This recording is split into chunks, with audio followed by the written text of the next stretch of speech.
Mr. Ballard, I want you to tell me about your grandfather and how, in a short way, okay? It doesn't have to be a long story, just a short story, but with... Just keep going. You don't have to stop. My grandfather, now he was raised here in Edinburgh County, and he was a miner. And when this mill started to build Dwight Mill, he got this job helping build these smokestacks. And they built 2 smokestacks. And he helped in this project. And those brick, he helped to carry them up, and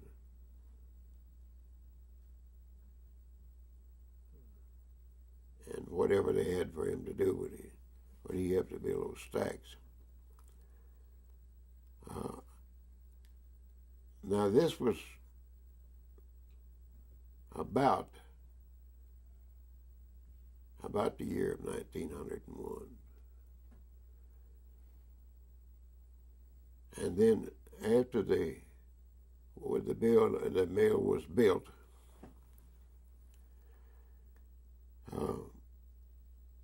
my father went to work at this mill and worked there 35 years.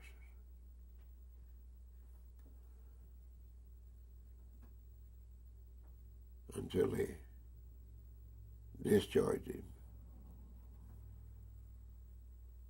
in 1934, I believe.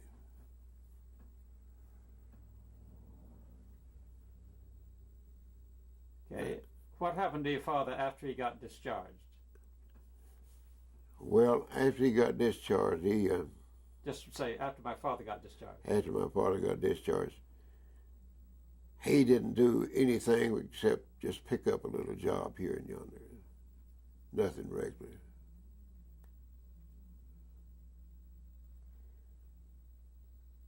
How do you feel about that mill now? Tell the story of the smokestack.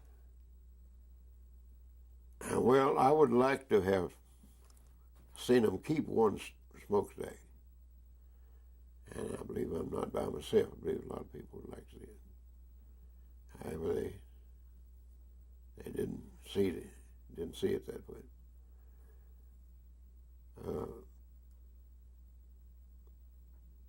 They wanted it all moved so they could build a shopping center there.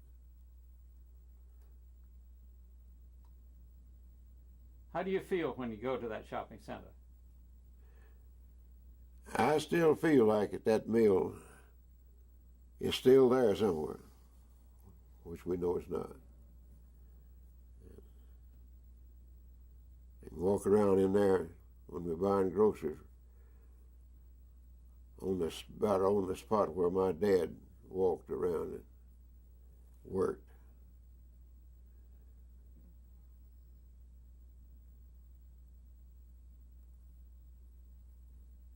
What does it make you feel like? Well, it gives me a pretty bad feeling in a way to know that he worked there to help to send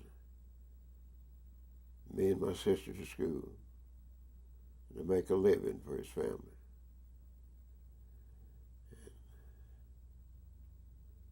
So the company decided to do away with it, which put a lot of people out of work. A lot of people suffered on account of it. At one time, it was 3,000 people worked there.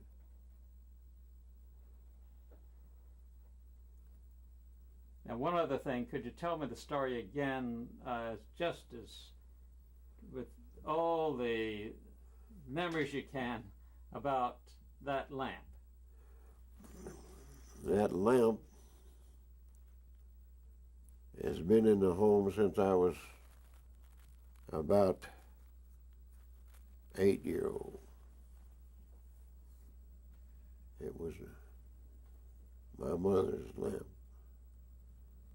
And me and my sister We used that at night to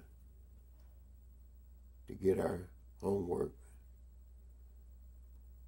It wasn't no bright light, but we had to make out with it. We managed to make pretty good grades. We didn't get no electricity in our home until 1924. We still keep the lamp in case the power goes off. Do you have any other things like that you keep around? From the Mill Village. No, I can't recall offhand. Yeah, can we stop for a second? Yeah. 1 second in the middle of the shot. Sure.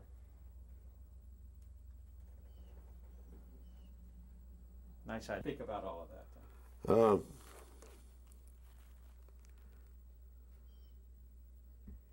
Yeah, My father. my father, when he got discharged, it made me very bitter. I'm going to stop just a minute, please. They don't know that you all ever did this. They just don't know.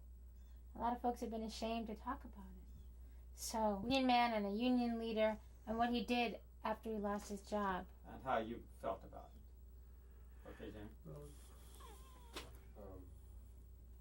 Quiet. I'm hearing people outside. Speak.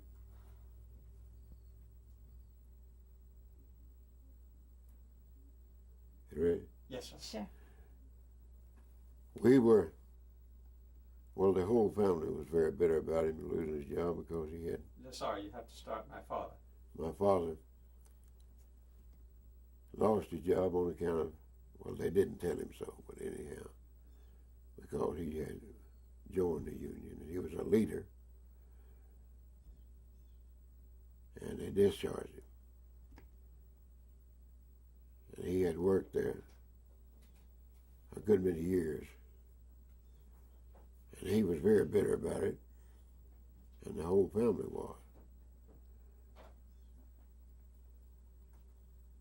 Well, he was a man that believed in the right thing, and he thought he was doing right to join the union.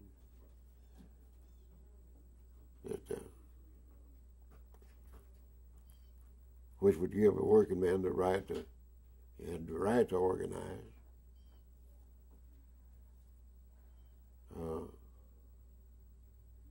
And that was a law that was passed, signed by the President of the United States. So, my dad, he went into it with everything he had because he believed in it.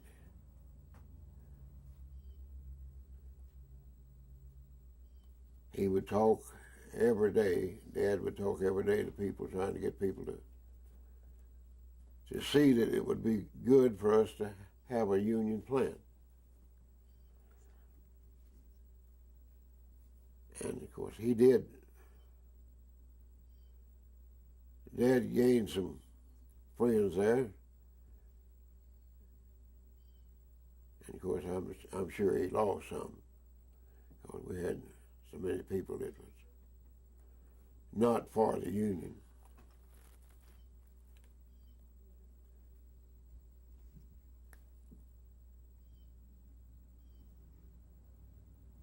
That's about all I can say right now. Okay, good. Jamie, I don't like it. You know, it's not my call. if we bring in I know, I'm sorry. Can we, if I can really tell them, and we can try Okay. one more time. No. I think it's important, Okay, George. all right. I really do. But, those little background noises, I don't think they're going to be all We right. don't have the head. Do you feel like you got everything off your mouth that you wanted to? Okay. Well, my father was very bitter when he was after he was discharged.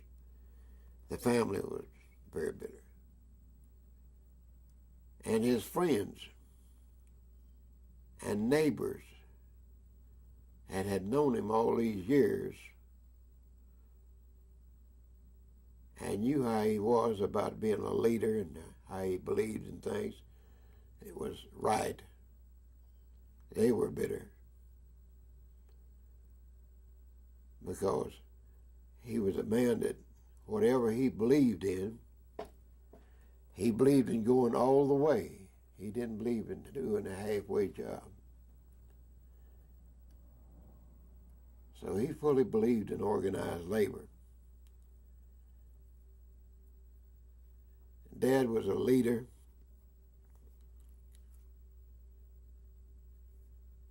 And he let everybody know that how he felt towards the Union. And he continuously, as long as he was there, he continued to speak to people about the Union, to non-union people. He tried to get them to see where it would benefit them to belong to the Union and have a plant where people could say that this is a Union plant and we get working hours is sufficient for us. Our wages are all right. So it really hurt me when they let him go, to think about all the years that he had worked there. And he done nothing wrong. He just joined the Union and was one of the leaders. What did he do afterwards? Nothing much. He didn't. Just say after he got discharged, he didn't have anything really to do with it. Pick up little jobs here and there. That's about all I know about it. Can you stop for a sec? Even though he wasn't working in the mills, he was still working for the Union. Oh, yeah.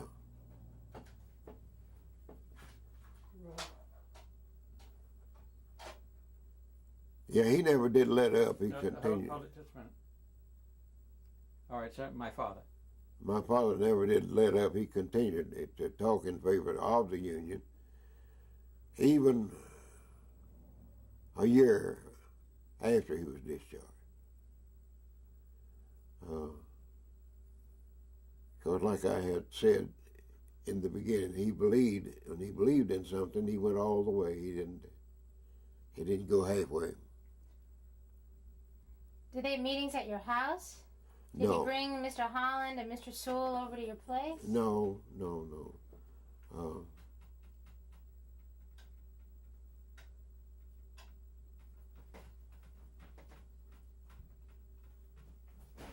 You know, that story you were telling me before about Mr. Cousins, it gave me such a good feeling, a good sense of that picket line and the strength that some of these union activists must have had to be able to tell the leader, the overseer of the union, I had. Yes. Those people were very strong for the Union. They didn't, they let you know that they were for the Union. And they were,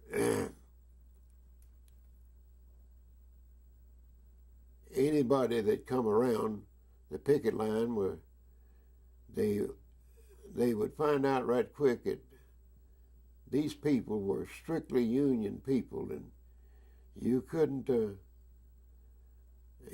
talk about the Union, talk against the Union. It just wouldn't work.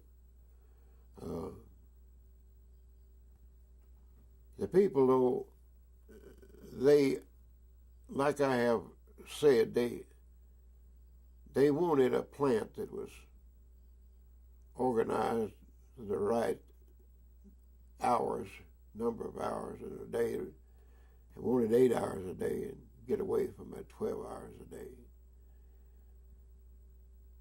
And they were so strong that they believed that the Union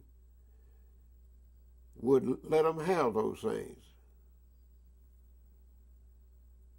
And that's why one of the reasons they really stayed with it, to let people know how they felt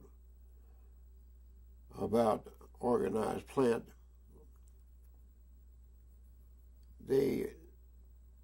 it's been some time. It's been several good many years, but we all remember how strong those people were that were Union people. They let you know right quick that they believed that a working man had that right, and they let you know that they were going to stay right with it until they got it, regardless of what it took. That's about all I can say about it. I think we better. Can we just get the dream, George? Please, the dream. Okay, but I Okay. think you did it once before. Okay, can you just start it with one day on the picket line, Mr. Cousins was walking by? A Yeah. great story, but mention the picket line so we know where we are. And one day on the picket line, Mr. Cousins was going into the plant, started into the plant, and he spoke to one of the men on the picket line. And the man says, "Mr. Cousins, by the way, I had a dream about you last night." "Oh," he said, "is that so?" He said, "Yeah. And I dreamt that you passed away, and there were 6 pallbearers carrying you. And you looked up and you said, 'How many pallbearers have I got?' Says, 'You got 6. He says, "Well, take 2 of them off and cut the other 4's wages." And then Mr. Cousins, he just went on into the plant. He didn't have no more to say. That dream, it just seemed to floor him. I mean, he seemed to be stunned about it. About man having that dream. Okay. Great. Now let's see if I'd like to see. Let's see if we can bring in his great grandchild. Is it? Why don't we get some room time before we do Okay. it? All right. Good. That'd be a real good idea. Just everybody be very quiet for about 30 seconds. I'm giving this 15-second shot You rolling? here. Going to bars. It's all yours. Okay, this is room time for the interview that was just done and for the piece that will be used after this, a part of this interview.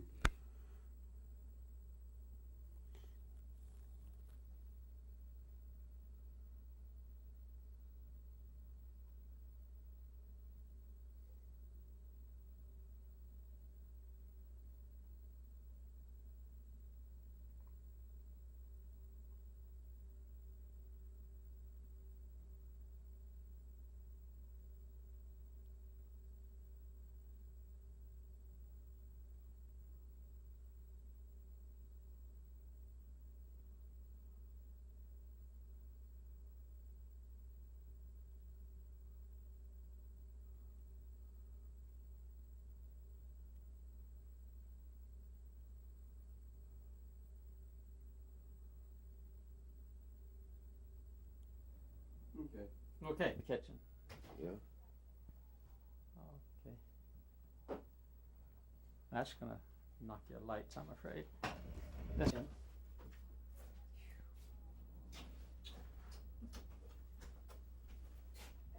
He's nice. He's been out there on your lawn. Now that is. Go over and stay next to that pile. Hey, baby. You just woke up. Well, he took a little nap. Stay right here. Let me pull this chair out and sit On him. the left. No, no. Just wait a minute. Let's stay up for a few minutes.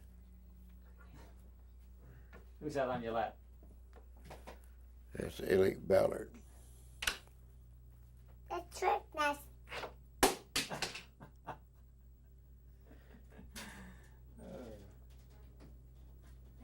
Did you talk to him?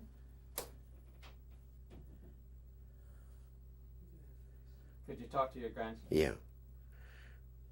Da da da da. Hey, you a sweet boy? Ellie? Are you a sweet boy? Did you have a good nap? You went to sleep.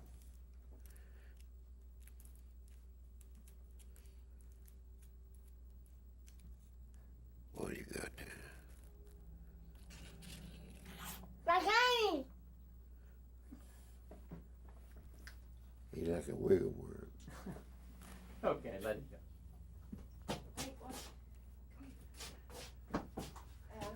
Okay, that's fine. This morning, Where? over here, What are they doing?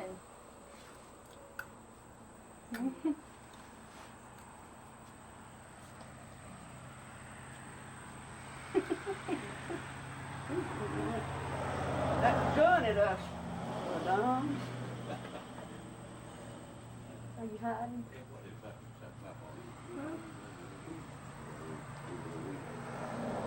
Kind of. Same thing here, What kind of hours they work? 12 hours a day. 12 hour shifts, 4 or 5 days.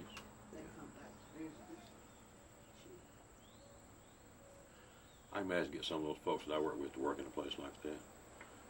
They wouldn't want to do it. No. Was that drugstore there then the one that was built in with the mill?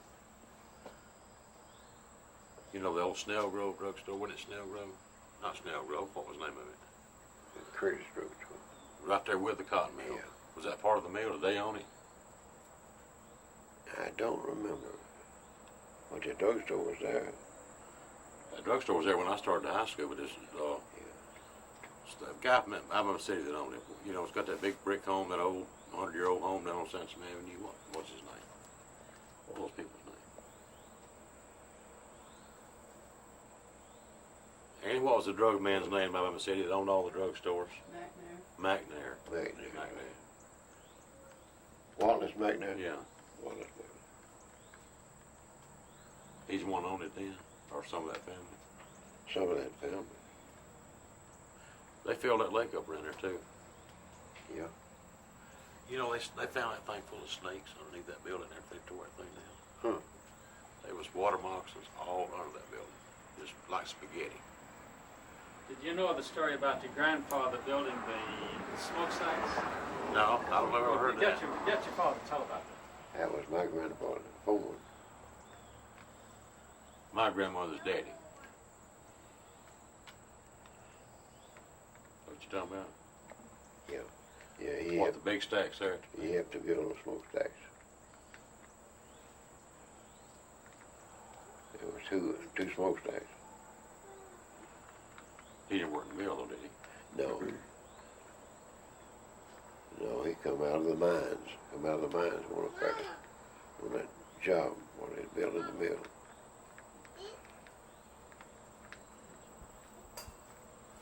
Well, I've heard you tell about bugs, big bugs or something going across the floor while he was working. Oh, It them. looked like a big piece of cotton going across the floor and there'd be a bug under it. Yeah. Yeah, them roach bugs were the biggest thing you ever seen in your life. Did he get in the mill houses? No, not too much. But they'd be in the weed room and get under some cotton and go across the floor. Hop on over on the car, did he? Did he drive? No. Never learned to drive.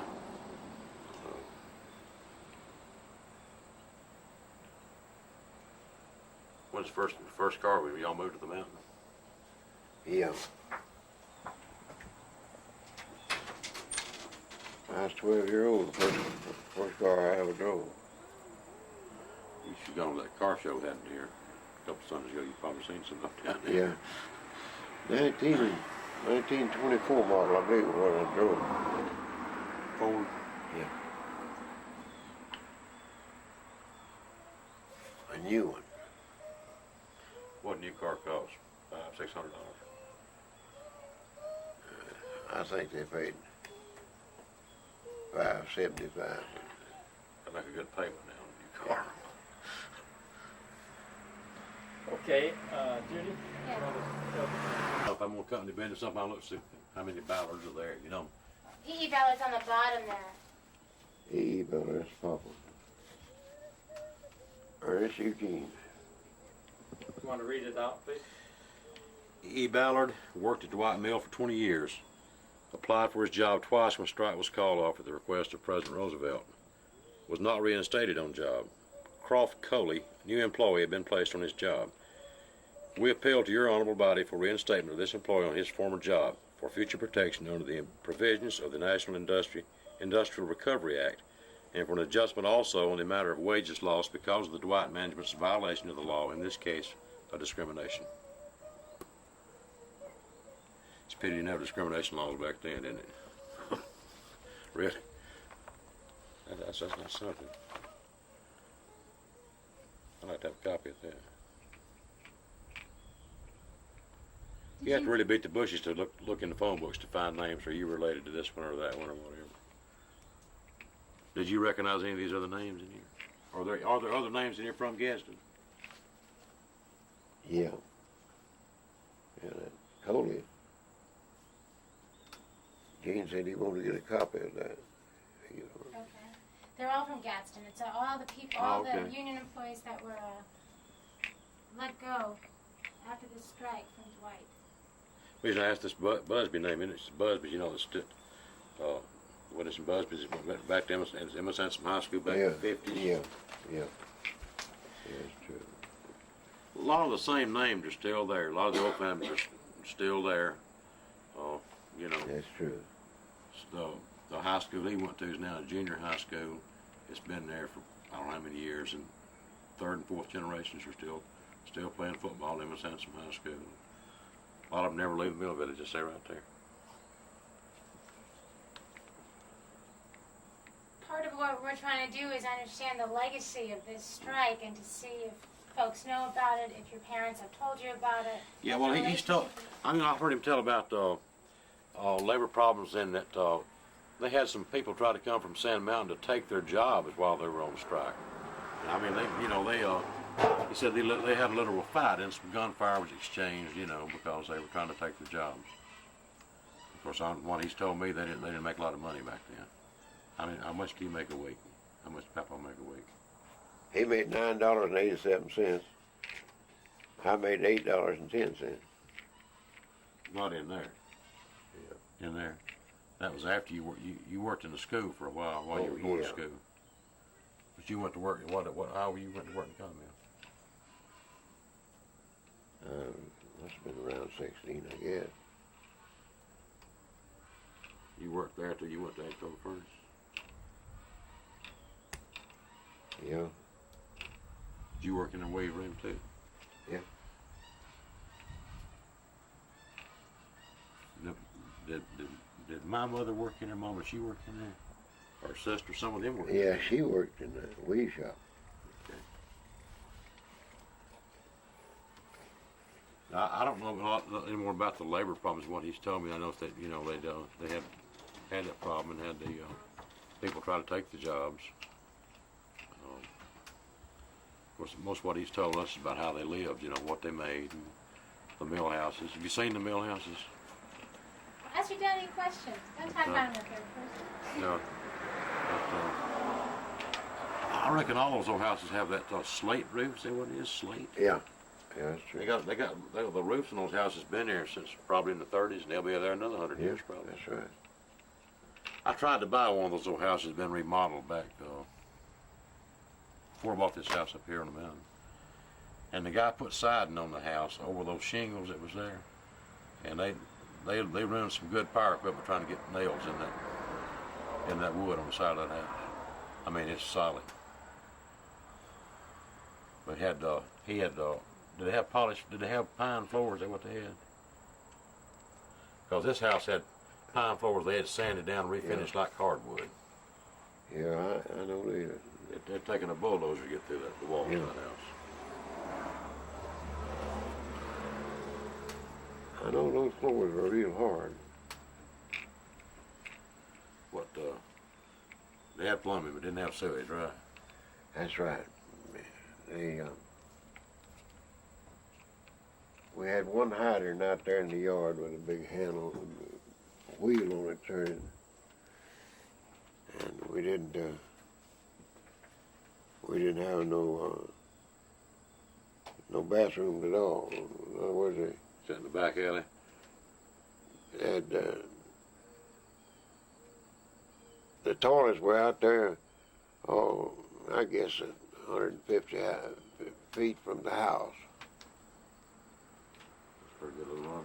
So the back alley in the back. Yeah. Well, did my mama, did she work in there when you were little, or is it before you were born, or what? No, she never did work in there. Oh, she never did work in there. Did any of Papa's brothers work in there? Oh, yeah. He had a brother that was a loom fixer. Which one was that? Lived in that house right up there. Uncle Jeter. Yeah. Here are two documents we found with your